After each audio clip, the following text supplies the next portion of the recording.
Maayong gabi sa ato ang tanan mga kaigsuunan. Welcome sa ato ang Daily Dose of God's Word.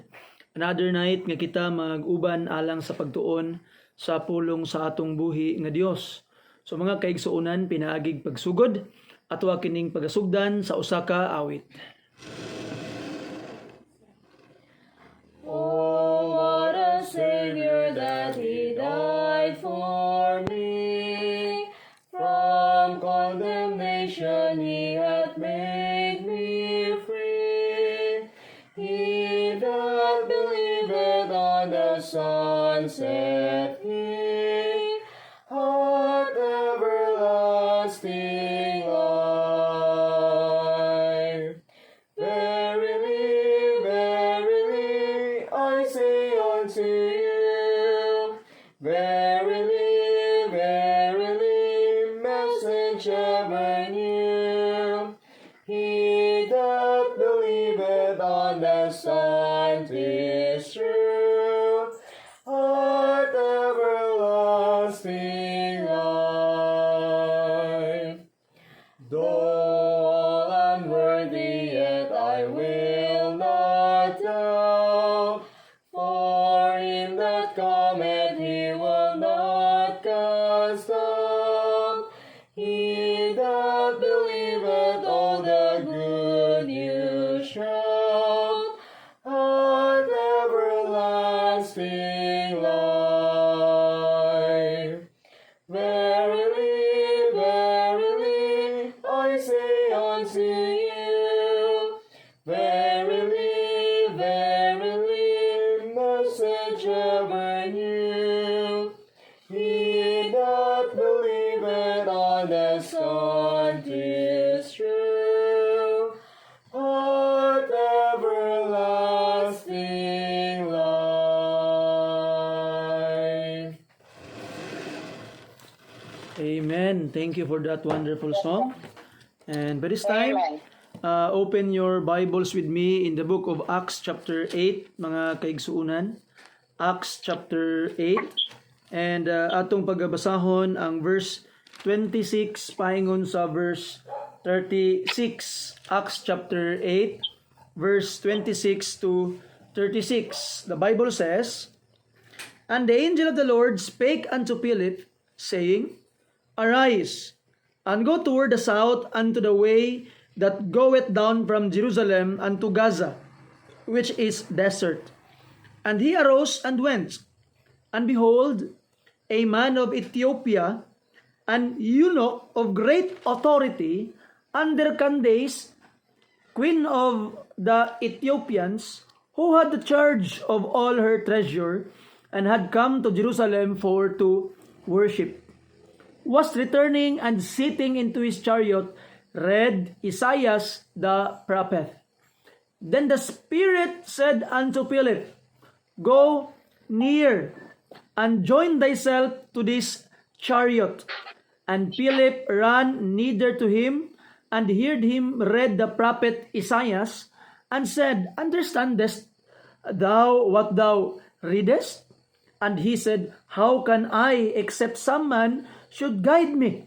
And he desired Philip that he would come up and sit with him. And the place of the scripture which he read was this: He was led as the sheep to the slaughter, and like a lamb dumb before his shearer, so opened he not his mouth. In his humiliation this judgment was taken away. And who declare his generations? For his life is taken from the earth. And the eunuch answered Philip, and said, I pray thee, of whom speaketh the prophet this? Of himself, or of some other man? Then Philip opened his mouth, and began at the same scripture, and preached unto him Jesus. And as they went on their way, they came unto a certain water, and the eunuch said, See, here is water. What doth hinder me to be baptized? Let's pray. Father in heaven, Lord, pagka nindot kaayo Ginong Dios sa istorya nga mo ang gibasa amahan. And thank you, Lord, because you have allowed us to know some backgrounds nining mga pagtulunan para amo kining mas ma-appreciate Ginoo kung unsa gyud ang grasya nimo nga gihatag nimo even to this eunuch, Lord, nga nakaangkon sa kaluwasan, Lord, through the preaching of your servant Philip.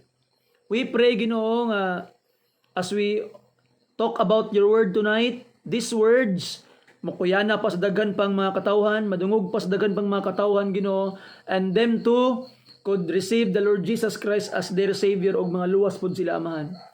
I pray, Ginoo, nga tagaan nimo kaala ang imong ubos nga alagad, sa ngalan ni Jesus gipangayo na kong tanan. Amen and amen. Again, maayong gabi sa atong tanan mga kaigsuonan. March 22 sa ato ang mga devotional, Acts chapter 8, Keep It Simple. Ang title sa ato ang daily bread mga kaigsuonan. But sa ato naandan, ato lang taon ang teksto mismo kung unsa ang ginaingon sa ato ang teksto mga kaigsuonan. First of all, ato makita mga kaigsuonan nga si Philip is here. Nga gisugo sa Ginoo nga moadto sa Gaza. And Philip mga kaigsuonan was from Samaria, bag-o lang sa nagwali. Daghan kay mga katawhan sa Samaria nga nangasave mga kaigsuonan through the preaching of Philip. If you would read verses 9 paingon sa verse 25. And actually mga kaigsuonan, there were apostles nga niapas kang Philip mga kaigsuonan sa Samaria tungod kay daghan kaing tao ang nangaluwas og nagdawat kang Ginoong Hesus sa Samaria mga kaigsuonan through the preaching of Philip. Tanawon nimo ang verse 12, the Bible says, Acts chapter 8, but when they believed Philip's preaching the things concerning the kingdom of God and the name of Jesus Christ, they were baptized, both men and women. So Philip preached to them the Lord Jesus Christ. And after mga kaigsuonan, Philip preached to hundreds of people that were saved in Samaria.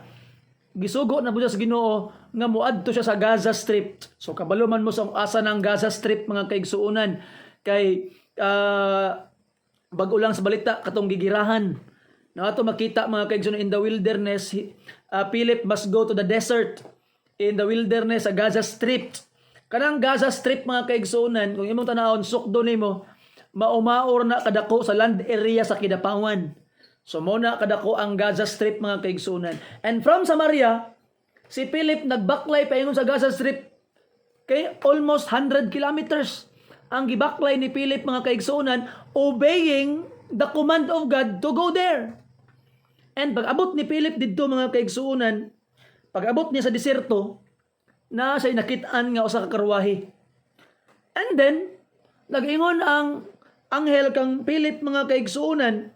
See, the Bible says, verse 26, and the angel of the Lord spake unto Philip, saying, Arise, go toward the south unto the way that goeth down from Jerusalem unto Gaza, which is desert. And he arose and went, and behold, look at this, a man of Ethiopia, a eunuch of great authority under Candace, queen of Ethiopians. So taga Afrikano din mga kaigsuonan ang kaistorya karon ni Philip. Gipadtuan kang Philip mura bitaw secretary of treasury sa Africa, sa Ethiopia mga kaigsuonan. Kaning kaistorya ni Philip gisugo siya sa Ginoo para katong tawhana sangyawan niya sa pulong sa Dios. Now kani bitaw si ang eunuch mga kaigsuonan, kaning Ethiopian eunuch. Grabe ang iyang pagtuo. Grabe ang iyang sakripisyo mga kaigsuonan. So inan ka, ang biyahe mga kaigsuonan at that time sa panahon ni Jesus Christ mga kaigsuonan nilang Philip, kung magbiyahe ka gikan sa Ethiopia paingon sa Jerusalem, muabot og 3 months ang biyahe mga kaigsuonan kung magkarwahe. Tiyaw mo na, muabot og 3 months. Pero niadto lang gyud ning maong Ethiopian eunuch in Jerusalem to worship the God of Israel. Because in Ethiopia, they worship the sun. Og dili makontento ang maong Ethiopian eunuch sa pagsimba sa adlaw because they worship the sun. And for some reason mga kaigsuonan, this eunuch, heard about the God of Israel, and for 3 months, nagbiyahe siya paingon sa Jerusalem, mga kaigsuonan, to worship there. And mubalik na bud sa another 3 months ato pa, tunga sa tuig ang iyang gisakripisyo, mga kaigsuonan, para lang makaadto magsimba sa Dios. You see that? And atong makita karon nga ang mga katawhan murag halos dili kaya ihatag ang tunga sa oras sa pagsimbas Ginoo. Abtan nga oras ang pastor magwali magsinagtan-aw sa orasan. You see? But this Ethiopian eunuch spent 6 months, half a year of his life in traveling in order to worship the God of Israel. And I hope ato nang ma-appreciate nga pagtuo, mga kaigsuonan, ato nang ma-appreciate nga sakripisyo og makita pud unta na sa ato ang panahon karon. Kay ang attention span sa mga tao karon mubo na gyud kaayo, mga kaigsuonan. Mubo na kaayo. I have heard mga bata bitaw nga kaning mga bata nga kuan yun sila nga dugay man kay mahuman. Ngano man naanad sa cellphone. Kaning cellphone mga video nga tag 1 minute, tag 2 minute nga mga video, mao na nay ganahan sa mga bata ron. Nga dali ra kay mahuman. And it's not honoring God. You see? And tanawa ang sakripisyo sa Ethiopian eunuch, ha? Tanawa ang sakripisyo. Pag abot pagyud niya Israel, number 1, kay Gentile man siya, he was an Ethiopian, dili siya pwede masulod sa inner court. So, ang pwede sudlan sa maong Ethiopian eunuch, mga kaigsuonan, he must only be in the court of the Gentile sa templo para magsimba. And ang kaning court of the Gentile, ang problema kadumdum mo atong pangyabo ni Ginoong Hesus nga mga lamisa, ipangbuhian niya nga mga mananap, mo to ang court of the Gentiles, imbes maumaora nga lugar nga pwede magsimba ang mga hintil, gihimo bagyong palengke sa mga Hudiyo. Tiyaw mo na. So atong makita, mga kaigsuonan, nga ni-spend og 6 months ang Ethiopian eunuch para magsimba sa God of Israel. Pag abot niya dito, dili bagid siya kasulod sa court, sa outer court na siya, sa court of the Gentile rasya. Ang problema, gihimo pagyud og palengke sa mga Gentiles, sa mga Hudiyo. Napagi problema, mga kaigsuonan. Kaya nga naman, dili lang kay hintil siya, eunuch pagyud siya. Kaning eunuch, mga kaigsuonan, bisan pag sa court of the Gentiles, bawal sila mosulod. In Deuteronomy chapter 23, mga kaigsuonan, tanawa ang verse 1, Deuteronomy chapter 23, okay? Verse 1, the Bible says, he that is wounded in the stones, meaning testicles. What does it mean? Those who had been made eunuch. Kay kaning mga eunuch sa una, ginakastrate ni sila. Kaya ang kaning mga eunuch, sila man ni ang maoytig atiman sa prinsesa, atiman sa mga queen, sila ang tag-attend. Unya, to avoid nga maibog kaning mga tawhana sa mga prinsesa, ginakastrate ang ilang pagkalalaki, mga kaigsuonan, para gitawag nga dili sila matintal sa paghilabot or sa pag-unsa ba ilang buhaton sa mga prinsesa nga ilang ginabantayan. So, it was nahimo silang eunuch, meaning ginakastrate ang ilang kinatao. Now ato makita, mga kaigsuonan, ang giingon sa Biblia, he that is wounded in the stones or hath his privy member cut off shall not enter into the congregation of the Lord. So bawal di ay, mga kaigsuonan, sa Old Testament law nga mosulod ang usa ka eunuch sa templo. Itanawa, 6 months iyang gispend biyahe back and forth, pero muadto siya sa Israel, mga kaigsuonan, to worship the God of Israel. Dili pagid siya kasulod sa templo, o bawal pagid siya nga mahimo, mga kaigsuonan, nga believer or mahimong gitawag nga follower sa Jewish religion. Di siya pwede mahimong proselyte. Nga naman, tungod lagi kay eunuch siya, Gentile eunuch pagid. Ang Jewish eunuch gani, bawal gani mosulod sa templo. How much more ang Gentile eunuch? You see? So, for what is his sacrifice? Na 6 months para magsimbas Ginoo, dili pagid siya pwede mahimong proselyte sa Judaism tungod kay eunuch siya, dili pagid siya kasulod sa templo. But mga kaigsuunan, he still believed in the God of Israel. In fact, pagbalik niya, someone gave him a copy of the prophet Isaiah's prophecy. Pagpauli niya, he spent the idle time pagbasa. Sige siya basa mga kaigsuunan. You see? I hope natay na nga pagtuo. Nainana nga pagtuo ang mga Kristohanon karon. Ang mga Kristohanon karon mga kaigsuunan nga di lang mapansin, di na mo simba. Pero kaning si ang eunuch mga kaigsuunan, bawal mosulod. Bawal siyang gitawag nga mahimong follower, proselyte. But he still worship the God of Israel because he know that God of Israel is the true God. Now ato makita mga kaigsuunan, pagbasa niya sa Isaiah karon, nadunggan siyang pilit. Unya, giadto ang Philip, and we praise and thank the Lord the boldness of Philip mga kaigsuunan. Giingnan niya sa Philip, and we know that this person is smart. Kay Secretary of Finance ni, kaning gitawag nga Ethiopian eunuch, kay siya ang tighawid sa treasure sa Ethiopian Kingdom under Candace, Queen Candace. No ato makita mga kaigsuunan nga giingnan siyang Philip nga, Sir, kasabot ka na imong ginabasa? And we praise and thank the Lord, the humbleness of these people. Kabalo ka usahay no, dagang kag makita mga kaigsuunan, because they are degree holder, they have attained something in their education. Ang may tabo karon di na maminaw, kay kabalo na daw sila. That's very very wrong. But we praise and thank the Lord for this, the humbleness of this Ethiopian eunuch. Ningon siya nga, unsaon ako pagkasabot anig way magpasabot sa ako, hali saka dili pasabda ko. And we praise and thank the Lord mga kaigsuunan, gipasabot siya ni Philip about the gospel. And ato makita mga kaigsuunan, we have read the part of Isaiah mga kaigsuunan. It was Isaiah chapter 53 verse 7 to 8. So chapter 53 ang gi-quote diri sa Acts chapter 8 mga kaigsuunan, but kaning sa Isaiah 53 tong gibasa niya ani nga tayo mga kaigsuunan. Katong all we like sheep have gone astray.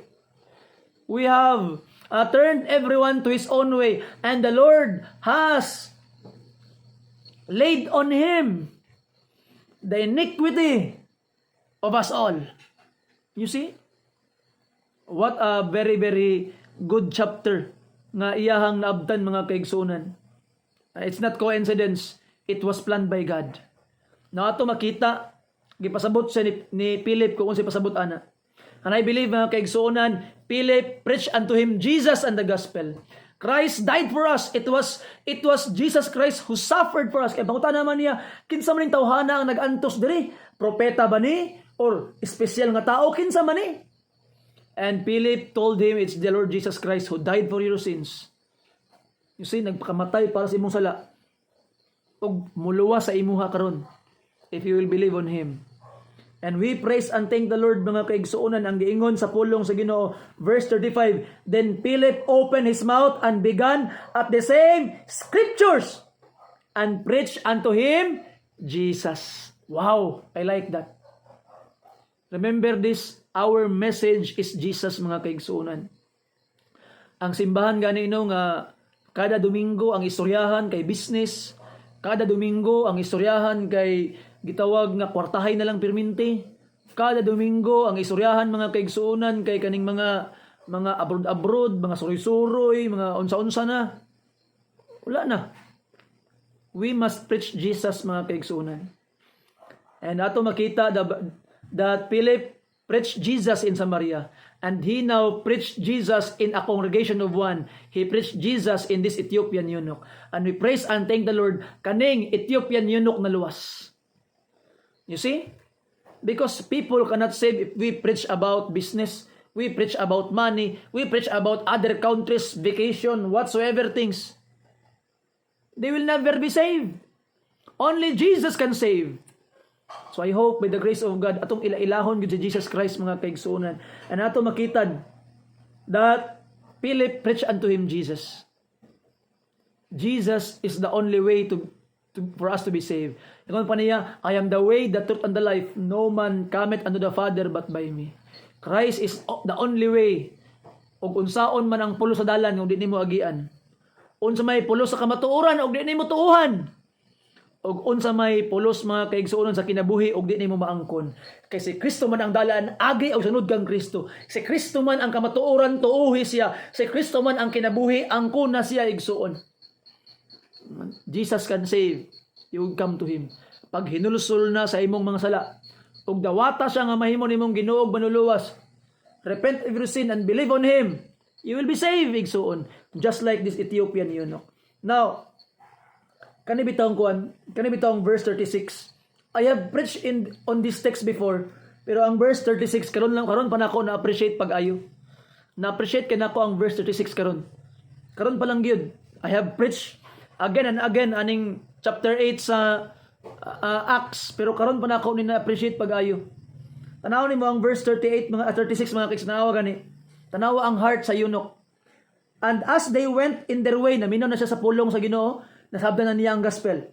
And as they went on their way, they came unto a certain water. And the eunuch said, See, here is water. And look at this. What that hinder me to be baptized? Unsa may nakapugong sa ako para magpabautismo. Nganong naistorya man na niya nga unsay makapugong sa ako para magpabautismo? Because of his experience in Jerusalem. Nganuman, daghang nagpugong sa iyaha mga kaigsuonan nga mosulod sa templo because number 1, he was a Gentile. Daghang nagpugong sa iyaha nga even mo step in sa congregation because he was a eunuch. So gibalibaran siya sa Jewish religion. Dili siya dawaton sa Jewish religion because he was a Gentile eunuch. Karon nangutaan na siya, dawaton ba ko ni Jesus Christ? Musugot ba siya nga bautismuhan ko? Musugot ba siya nga mahimo kong part sa iyang church? Part in this religion of the Lord Jesus Christ? Musugot ba siya? Gipunggan ko. Nihawa na ko sa religion sa amuha dito sa Ethiopia. Gipunggan ko sa sa Jewish people nga mo join sa ila because I am a eunuch. Karon, what hinder me? Unsa bay makapugong? Wow! I just realized that karon. You see? Unsa bay makapugong sa ako para maka-join sa inyo, mabaptize. And mga kaigsunan, the only one that can hinder you to be part of the church is yourself. Kaya ang tubag ni Philip, and Philip said, verse 37, If thou believest with all thine heart, thou mayest. And he answered and said, I believe that Jesus is the Son of God. And he was baptized, mga kaigsunan. We praise and thank the Lord for that. Kung naaday tao nga dili maluwas, dili mabautismuhan, dili mahimong part sa gitawag nga simbahan, di tungod kay nini balibad niya, di tungod kay naay naghinder niya, the only hinder is himself. If he cannot believe with his whole heart, dili pwede. So mga kaigsunan, the only hinder of the people of our time today is themselves. You see? No ato makita mga kaigsunan. Very, very good. Because in the Jewish religion, wa siya dawata. Pero in the Christian religion, mga kaigsuunan, unsa man klaseng tao, eunuch ba ka o dili, puti ba ka o itom, dato ba ka o pobre, unsa man imong rasa, unsa man imong tribo, dawaton kas Ginoo kung mosalig og mutuo ka lang kang Kristo Jesus.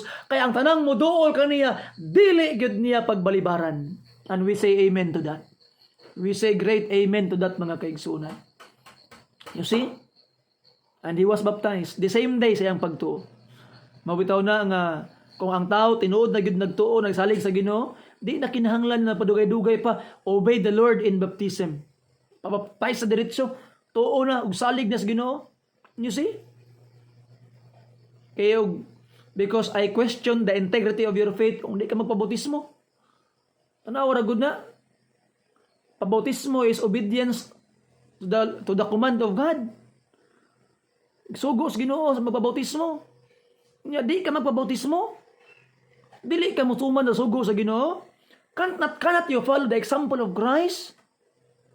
Oh, kumusta imong pagtuig son? Tingod anay ka na.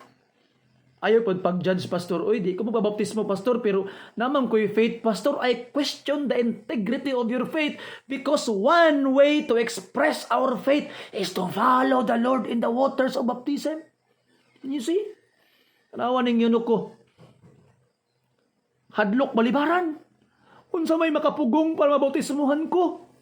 Kita taon, hadlok mabautismuhan. Problema sa mga tao karon, hadlok maligo. Wa sa niligo mga tao ni mababautismo siguro. Bitaw. Sa atong panahon karon, hadlok bautismuhan. Atong yunok ko, hadlok balibaran. Kaya sa tinuod yung pagtuo og hunger kang Jesus Christ. And I hope our people today could have that the same hunger, mga kaigsunan. Gutomon pod, magtuon pag yun sa pulong sa Ginoo. So igsoon, by the grace of God tonight, we will be willing to preach Jesus and keep it simple. Di na kinahanglan pa nga mga high-sounding word pa imong gamiton. Keep it simple. Just preach unto them Jesus. Ipaila-ila si Jesus. Kay nagtuo gid ko mga kaigsunan, tanan nga Kristohanon pag naluwas na kabalo gid na magsangyaw. Again, tanan nga Kristohanon pag naluwas na kabalo gid na magsangyaw. Nganong kabalo man, pastor? Kung giunsa ka pagluwas ni Jesus Christ, kung giunsa nimo siya pagdawat, maurapod na ang imong i-share sa uban. Kung unsa to imong gibuhat, kung giunsa to nimo pagkaluwas, maupod to imong i-share sa uban. The same thing. You see? So wala gyud Kristohanon nga tinuod nga save nga di kabalo magsangyaw, kabalo gyud na og na-save na mga kaigsunan. And I hope by the grace of God, we will preach Jesus because people will be saved if we will just preach Jesus. Kaning yunok taon nga gibalibaran sa mga Hudiyo, nakakita ug mudawat kaniya diha kang Jesus Christ. Because the Bible says, those who will come to me, I will in no wise cast out, ingon pa ni Jesus Christ. So igsoon, ay napaglangan. Ang kuna na, si Jesus Christ nga mahimo nimong Ginoo ug manuluwas. And you can be saved today. Maluwas ka karon igsoon. Tawag ang pangalan, Lord Jesus, nagtuo ko nga namatay ka sa cross tungod sa akong mga sala. Gilubong og nabanhaw para ako matarungon. Ginoo, I put my faith in you, Lord Jesus, save me. Tawag siya, luwason kaniya karon igsoon. Dawata siya nga mahimo nimong Lord and Savior. And tonight will be the day of your salvation. Usa ka awit alam kanato mga kaigsunan. Jesus, my Lord, will love me forever. From him no power of evil can sever. He gave his life to ransom my soul. Now I belong to him. Now I belong to Jesus.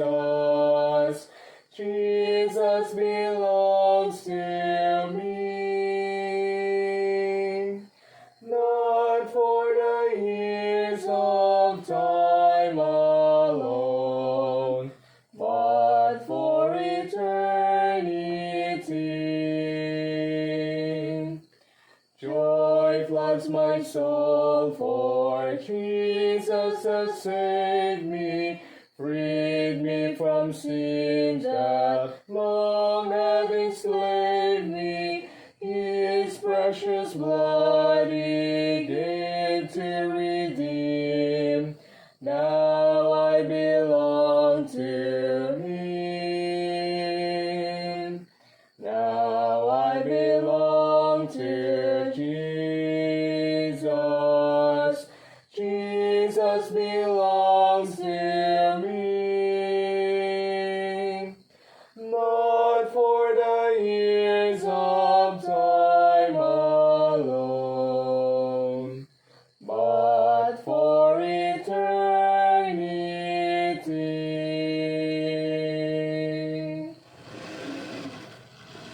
Amen. Thank you for that. And thank you for listening. Magampo ta. Amang nga langit nun, salamat Lord sa imong gugmag kaayo. Thank you Lord for allowing us to have this wonderful lesson tonight. Salamat kidong Dios sa imong padayon nga pag-bless, padayon nga paghatag kanamo Amahan ug mga pagtulunan Lord nga bulawanon kay Ginong Dios. Ikaw magabless ka namo amahan, ikaw magalig-on ka namo Lord.